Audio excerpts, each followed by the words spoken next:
Existe una fuerza invisible que gobierna cada decisión que tomas, cada deseo que sientes, cada momento de sufrimiento que experimentas. Los antiguos la llamaban destino, los religiosos, voluntad divina. Pero Arthur Schopenhauer, el filósofo que se atrevió a mirar directamente al abismo de la condición humana, reveló su verdadera naturaleza, la voluntad ciega e insaciable que nos esclaviza desde el nacimiento hasta la muerte. ¿Y si te dijera que comprender esta fuerza es el primer paso para liberarte de ella? Schopenhauer vivió entre 1788 y 1860, una época de grandes revoluciones y optimismo sobre el progreso humano. Mientras sus contemporáneos celebraban la razón y la ilustración, él se sumergía en las profundidades más sombrías de la psique humana. Veía lo que otros se negaban a ver, que detrás de nuestra racionalidad aparente somos gobernados por una fuerza primitiva, irracional y eternamente insatisfecha. ¿Te has preguntado alguna vez por qué, incluso alcanzando tus objetivos, sigues insatisfecho? ¿Por qué el éxito trae solo alivio temporal? ¿Por qué oscilamos constantemente entre el deseo doloroso y el aburrimiento vacío? Schopenhauer descifró este misterio hace más de 150 años. A lo largo de estos próximos minutos, no vamos simplemente a explorar conceptos abstractos. Vamos a extraer de la filosofía de Schopenhauer un manual práctico para el verdadero autodominio. Aprenderás a reconocer los mecanismos ocultos que controlan tu mente, a liberarte del ciclo infinito de deseo y sufrimiento, y finalmente, a encontrar la paz que tanto buscas. Prepárate. El conocimiento que estás a punto de recibir no solo transformará tu comprensión de ti mismo, sino que te dará las claves para dominar tu propia existencia. Ley 1. Reconoce que eres voluntad antes que razón. La primera ley del autodominio, según Schopenhauer, es brutalmente simple. Acepta que tu racionalidad es solo la punta del iceberg. Debajo de ella gobierna una fuerza mucho más poderosa, la voluntad de vivir. Schopenhauer revolucionó el pensamiento occidental al demostrar que no somos seres racionales que ocasionalmente sienten deseos, sino seres de deseo que ocasionalmente racionalizan. La voluntad es la esencia metafísica de todo lo que existe. No piensa, no planifica, solo quiere, ciegamente, insaciablemente, eternamente. Imagina la voluntad como un tirano invisible que susurra constantemente en tu oído. Quiero esto, necesito aquello, debo tener lo otro. ¿Y nuestra razón? Es apenas una secretaria obediente, creando justificaciones elaboradas para los caprichos del tirano. Considera la historia de Alejandro Magno. Aquí había un hombre que conquistó el mundo conocido antes de los 30 años. Por lógica, debería haber estado satisfecho, pero cuando ya no quedaban mundos por conquistar, Alejandro lloró. ¿Por qué? Porque la voluntad no conoce satisfacción permanente, solo la próxima conquista, el próximo territorio, la próxima victoria. Los historiadores nos cuentan que Alejandro murió a los 32 años, posiblemente por exceso de bebida, de fiestas, de conquistas. Había dominado el mundo exterior, pero fue completamente dominado por la voluntad interior. Su razón brillante, capaz de estrategias militares geniales, era esclava de un deseo insaciable por más. En el mundo moderno, somos todos pequeños Alejandros. El ejecutivo que trabaja 80 horas a la semana para dar seguridad a la familia, pero que en realidad está siendo impulsado por la voluntad de estatus y reconocimiento. La influencer que postea compulsivamente para expresarse, pero que está siendo controlada por la voluntad de validación. Acción práctica. Cada vez que sientas un deseo fuerte, haz una pausa de 5 minutos. Pregúntate, ¿este deseo es mío o de la voluntad ciega que vive en mí? Simplemente reconocer la diferencia ya es el inicio de la libertad. Evita racionalizar inmediatamente tus impulsos. La racionalización es la herramienta favorita de la voluntad para disfrazarse de lógica. Ley 2. Comprende el péndulo del sufrimiento. La segunda ley es la más dolorosa de aceptar. La vida humana oscila inevitablemente entre dos polos de sufrimiento, el deseo y el aburrimiento. Schopenhauer observó que cuando deseamos algo, sufrimos por su ausencia. Cuando lo obtenemos, descubrimos que la satisfacción es breve y pronto surge el aburrimiento o un nuevo deseo. Es un péndulo implacable.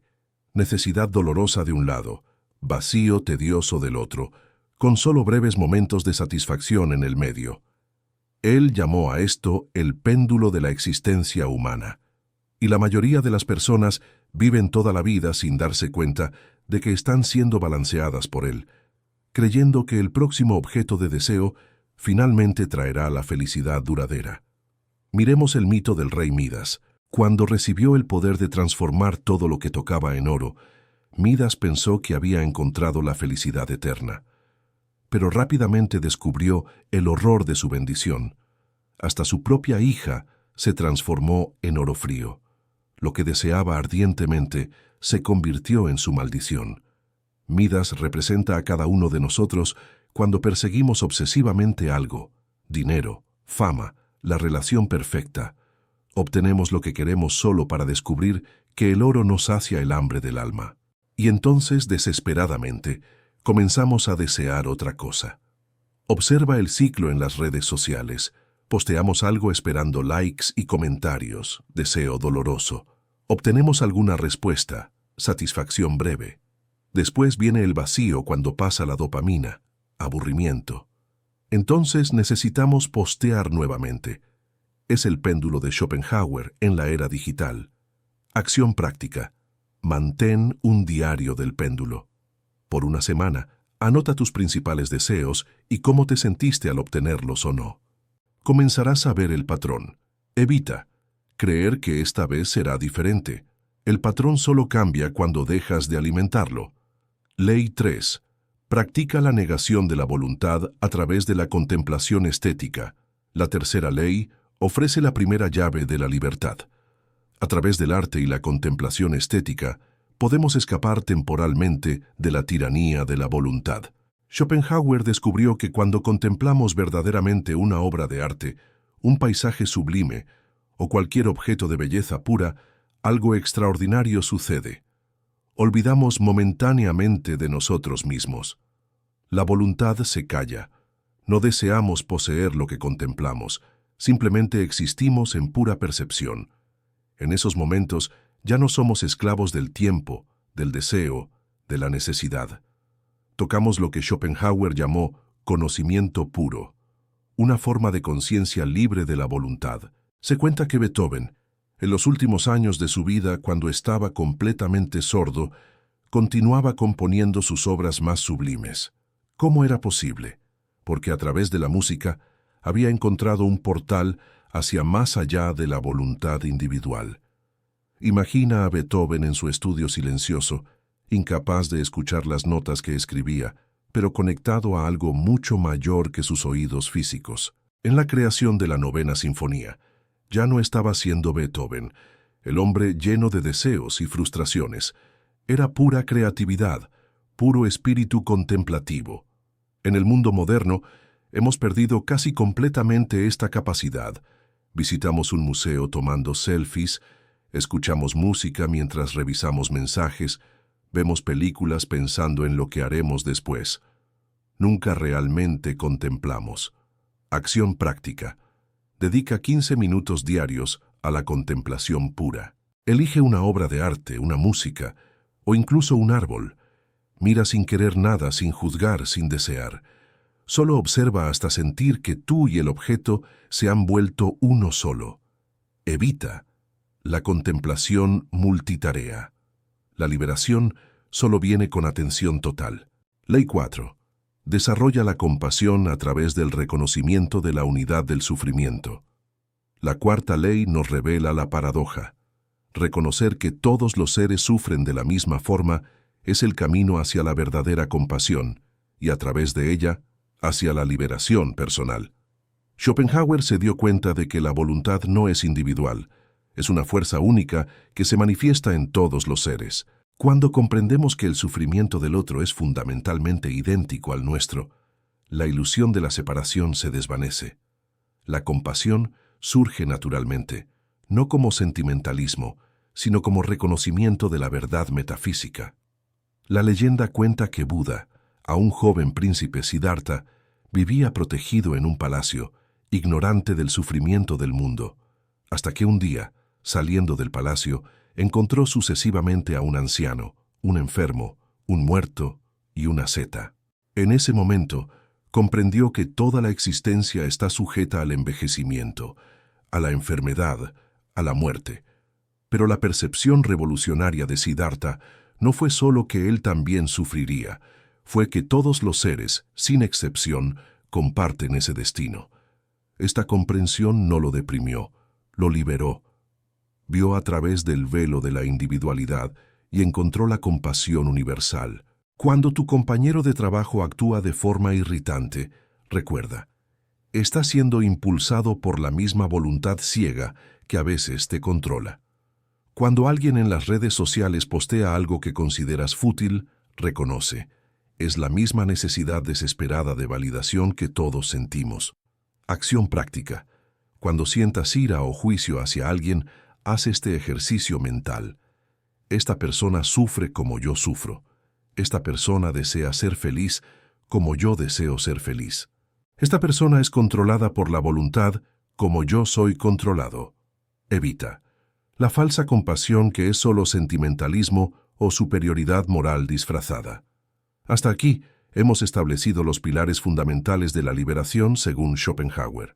Has aprendido a reconocer la voluntad como tu verdadera naturaleza, a comprender el péndulo del sufrimiento que gobierna la existencia común, a encontrar refugio temporal en la contemplación estética y a desarrollar compasión a través del reconocimiento de la unidad universal.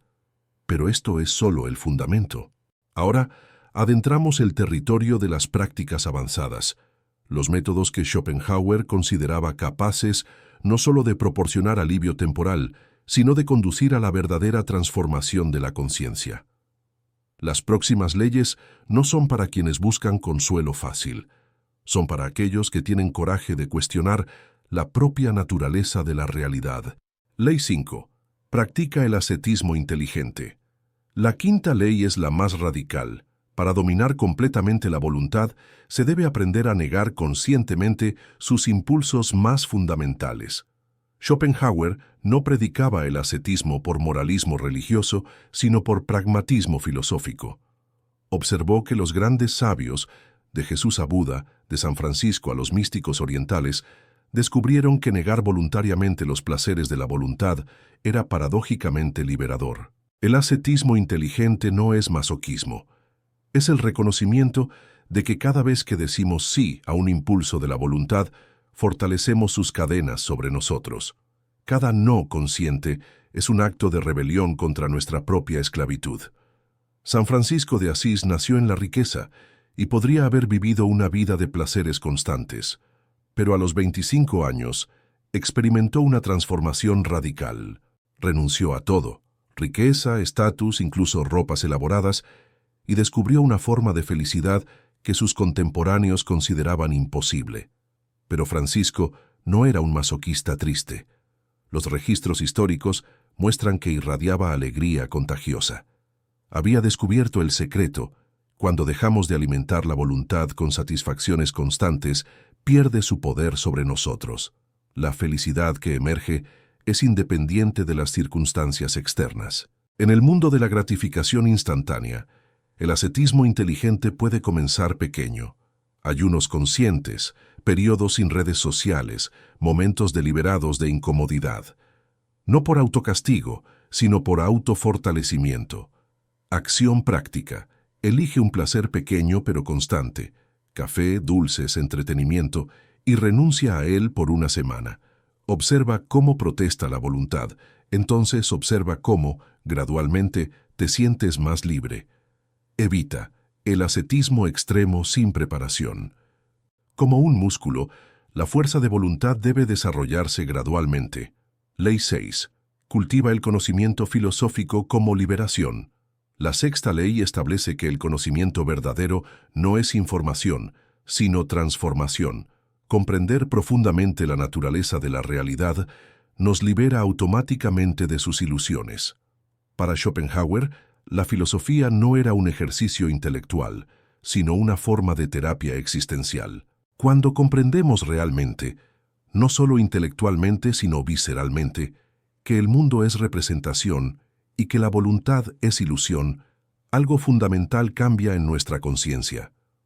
Sócrates, momentos antes de beber la cicuta que lo mataría, conversaba tranquilamente con sus discípulos sobre la naturaleza del alma. ¿Cómo puede un hombre enfrentar la muerte con tanta serenidad? Porque su comprensión filosófica había trascendido el miedo natural de la voluntad de autopreservación. Sócrates no estaba fingiendo coraje. Décadas de investigación filosófica genuina habían transformado su percepción de la realidad. Veía la muerte no como fin, sino como transición. No porque creyera en dogmas, sino porque había comprendido la naturaleza ilusoria del yo que tiene miedo. La diferencia entre conocimiento superficial y sabiduría transformadora es que la sabiduría cambia cómo vivimos. Puedes leer 1000 libros sobre desapego, pero hasta que comprendas visceralmente la impermanencia, continuarás apegándote. Acción práctica. Dedica tiempo semanal no solo a leer filosofía, sino a contemplar profundamente una sola idea, hasta que se vuelva parte de tu percepción automática de la realidad. Evita el coleccionismo intelectual, acumular conocimientos sin permitir que transformen tu forma de vivir. Ley 7. Trasciende la individualidad a través de la experiencia mística. La séptima ley nos lleva al ápice, la experiencia directa de la unidad detrás de la aparente multiplicidad del mundo. Schopenhauer fue uno de los primeros filósofos occidentales en reconocer que ciertas experiencias místicas no eran alucinaciones o supersticiones, sino percepciones directas de verdades metafísicas. Cuando la ilusión de la separación se disuelve temporalmente, experimentamos nuestra verdadera naturaleza. El místico medieval maestro Eckhart escribió sobre momentos en que el ojo a través del cual veo a Dios es el mismo ojo a través del cual Dios me ve. No era poesía, sino descripción de una experiencia real donde la frontera entre observador y observado desaparece completamente. Eckhart describió estados donde ya no había más Eckhart experimentando algo divino, sino solo pura conciencia sin centro, sin límite, sin deseo. En esos momentos, la voluntad individual se disolvía en la voluntad universal, y el sufrimiento se revelaba como ilusión. Estas experiencias pueden surgir en la meditación profunda, en la contemplación de la naturaleza, en momentos de crisis que rompen nuestras defensas psicológicas, o incluso espontáneamente. Lo importante es reconocerlas cuando suceden y no descartarlas como anomalías. Acción práctica. Crea condiciones para experiencias de trascendencia, meditación regular, tiempo en la naturaleza sin distracciones, períodos de silencio total. Mantente abierto a momentos donde la sensación normal de yo puede expandirse o disolverse. Evita forzar experiencias místicas o convertirlas en objetivos del ego. Llegan cuando estamos verdaderamente listos. Ley 8. Encuentra la verdadera libertad en la aceptación total. La octava y última ley sintetiza todas las otras. La libertad suprema no viene de conseguir lo que queremos, sino de aceptar completamente lo que es. Schopenhauer llegó a la conclusión paradójica de que la resistencia a lo que existe es la propia sustancia del sufrimiento. Cuando dejamos completamente de luchar contra la realidad, sea externa o interna, descubrimos una paz que trasciende cualquier placer que la voluntad podría ofrecer.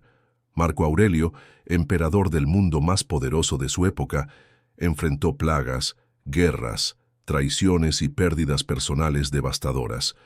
Sus escritos privados, las meditaciones, revelan no a un hombre amargado, sino a alguien que encontró serenidad profunda a través de la aceptación estoica. Marco Aurelio no se volvió pasivo o resignado. Continuó cumpliendo sus deberes con excelencia, pero había encontrado el secreto final. Cuando aceptamos completamente lo que no podemos cambiar, descubrimos poder infinito sobre lo que sí podemos cambiar, nuestra propia respuesta a la realidad. En la era de la ansiedad constante, la aceptación radical es casi revolucionaria. Aceptar que algunas personas no nos van a amar, que algunos planes van a fallar, que la vida incluye sufrimiento inevitable, paradójicamente nos libera para actuar con claridad y paz. Acción práctica. Cuando enfrentes una situación difícil, pregúntate primero, ¿puedo aceptar completamente que esto esté sucediendo? Solo después de aceptar, decide cómo responder. Evita confundir aceptación con pasividad. Aceptar lo que es no significa no actuar para cambiarlo cuando sea posible. Hemos recorrido un viaje extraordinario a través de la mente de uno de los pensadores más profundos de la humanidad. Descubrimos que somos gobernados por una voluntad ciega que nos mantiene en constante sufrimiento entre deseo y aburrimiento. Aprendimos que la contemplación estética ofrece portales temporales de liberación. Vimos cómo la compasión surge naturalmente cuando reconocemos nuestra unidad fundamental. Exploramos el ascetismo inteligente como rebelión consciente contra nuestra propia esclavitud. Comprendimos que el conocimiento filosófico verdadero transforma, no solo informa. Vislumbramos experiencias místicas donde la individualidad se disuelve en la unidad universal. Y finalmente, descubrimos que la aceptación total es el portal hacia la libertad suprema. Juntas, estas 8 leyes forman no solo un sistema filosófico, sino un camino práctico de transformación. Nos muestran que el dominio sobre nuestro destino no viene de controlar el mundo externo, sino de comprender y trascender los mecanismos internos que nos controlan. Pero permíteme ofrecer una advertencia solemne. Schopenhauer nos dio un arma de doble filo. Este conocimiento puede ser usado para desarrollar sabiduría genuina y compasión profunda, o puede ser distorsionado en cinismo, nihilismo o indiferencia cruel. La verdadera comprensión de Schopenhauer no produce pesimistas amargos, sino seres humanos compasivos que encontraron paz en medio del caos universal. Usa este conocimiento para liberarte, no para aislarte, para comprender a los otros, no para manipularlos, para encontrar serenidad, no para justificar frialdad. Recuerda, el objetivo final no es escapar de la vida, sino encontrar una forma superior de vivirla. Una vida donde ya no eres esclavo de tus impulsos, sino señor consciente de tus elecciones. ¿Cuál de estas 8 leyes resuena más profundamente con tu experiencia actual y por qué? Tu reflexión puede ser la clave que otra persona necesita para su propia liberación. Recuerda, puedes no controlar el mundo, pero puedes dominar tu respuesta a él, y en eso reside toda la diferencia entre esclavitud y libertad.